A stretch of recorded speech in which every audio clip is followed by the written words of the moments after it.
네, 이번 시간은 간이가세자 계산식과 일반 가세자 대비 장단점에 대해서 말씀드리겠습니다. 간이가세자는 일반 가세자랑 다르게 일반 가세자는 우리 매출액의 10%, 매입액의 10% 해서 가감해서 납부 세금을 계산하죠. 물론 뭐 신용카드 발행세액 공제 같은 기타 세액 공제가 차감이 됩니다. 그러나 간이가세자의 경우는 우리가 일반적으로 알고 있는 매출액의 10%에다가 이 업종별 부가가치율을 곱해줍니다. 이 업종별 부가가치율은 여기 나와 있는데 법에서 정해놨는데 대표적인 게 음식점 같은 경우는 10%입니다. 그러면 10%에 10%니까 결국 매출액의 1%를 간이가세자는 매출세액으로 낸다는 얘기죠. 거기서 공제세액을 차감해 줍니다. 이 공제세액이 일반 가세자의 매입세금계산서 부분이죠. 매입세금계산서에 매입세액입니다. 우리는 매입세금계산서 공급가액의 10%를 일반 가세자는 공제해 주는데 여기 간이가세자는 세금계산서 공급가액의 10%에 또 부가가치율 곱한다는 얘기입니다. 결국 음식점은 10%에 10%니까 이것도 1%가 되는 거죠.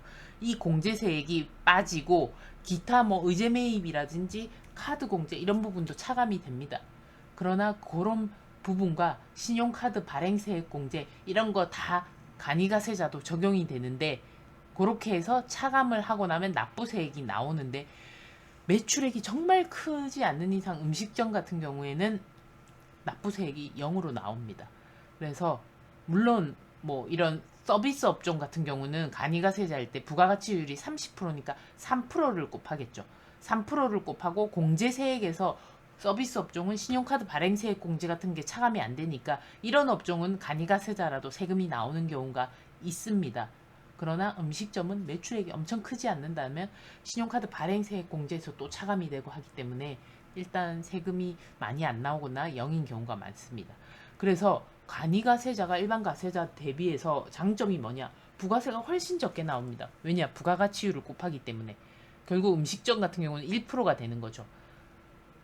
그리고 신용카드 발행세액 공제에서 또 빠지고 이러면 세금이 거의 안 나올 수가 있는데 단점은 매출액의 세금 부담은 덜하지만 매입 부분도 일반 가세자보다 덜 공제를 받기 때문에 아까 10%에 10%니까 1%덜 공제받죠. 그러기 때문에 그러고 최저 세금은 0입니다. 즉 이 말은 매출보다 매입이 아무리 크더라도 일반 가세자처럼 환급을 받을 수 없다는 얘기입니다. 일반 가세자는 매출액에서 매출세액에서 매입세액을 뺐더니 뭐 신용카드 발행세액 공제도 빼고 뭐 기타 세액 공제를 뺐더니 마이너스가 나왔다. 이러면 환급이 됩니다. 그러나 간이가세자는 환급은 안 해줍니다. 왜냐? 너는 혜택을 많이 받았기 때문에 환급까지 법에서 해줄 수 없다. 이 얘기입니다. 그래서 업체에서 이제 이 부분이 포인트로 해서 많이 하는 질문 중에 하나가 그러면 내가 개업 초에 인테리어를 크게 했는데 금액이 뭐 7천만 원, 1억 이런데 세금계산서를 수령하는 게 나을까요? 안 나을까요? 이렇게 묻는 경우가 있습니다. 그럼 우리는 세무대리인이잖아요. 세무대리인 입장에서는 당연히 네 대표님 인테리어 관련해서 세금계산서 받으시고 부가세 공제 받으시고 그 공급가액에 대해서는 소득세 때 비용 처리하시는 게 맞습니다. 라고 원칙적이게 얘기를 드려야 됩니다. 그러나 그 원칙 말고 조금 더 절세할 수 있는 방법이 없느냐 이렇게 묻는 분들이 있어요.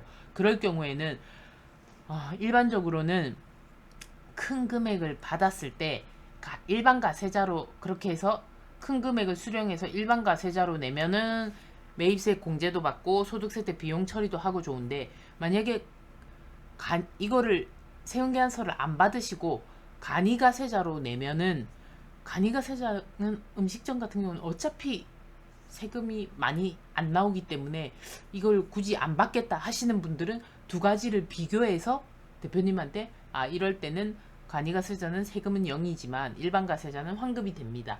그러나 간이가세자는 앞으로 요 세금계산서 인테리어는 한 가세기간에 적용됐잖아요. 근데 나머지 다음 가세기간에는 인테리어 비용이 없으니까 그때 부가세 나오는 금액들이 간이가세자일 때 혜택을 받을 수 있습니다. 그 말은 무슨 말이냐면 간이가세자가 일반 가세자로 전환되기 전까지는 1%의 음식점에 예를 들면 1%의 매출세액을 내기 때문에 부가세가 거의 안 나오거나 조금 나오는데 이게 더 유리하냐? 아니면 일반 가세자로 내셔서 인테리어 비용에 대해서 환급을 받았을 때 그 금액이 더 유리하냐? 이거를 따져보시는 게 좋습니다.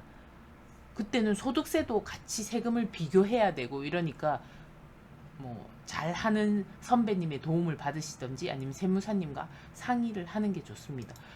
특히나 신규 사업자의 경우에는 증빙불비 가산세 제외 대상이라고 제가 적격증빙 부분에서 말씀드렸습니다. 그래서 이런 거 따졌을 때 또 간이로 하는 게 유리할 수 있습니다. 증빙불비 가산세 대상이 아니니까 인테리어 비용에 대해서 안에 세금계산서 안 받고 계좌 이체 내역만 가지고 소득세 때 비용 처리를 하겠다. 이렇게 계약서랑 계좌 이체 내역 가지고 그 부분에 대해서 소득세 때 비용 처리를 하겠다. 그러면 간이가 낫지 않느냐 이런 얘기가 나올 수도 있으니까 이 부분에 대해서는 제가 뭐 강의에서 이렇게 공개적인 강의에서 말씀드릴 수가 없으니까 요거는 세무사님들하고 얘기를 해 보셔서 답변을 주시는 게 좋을 것 같습니다.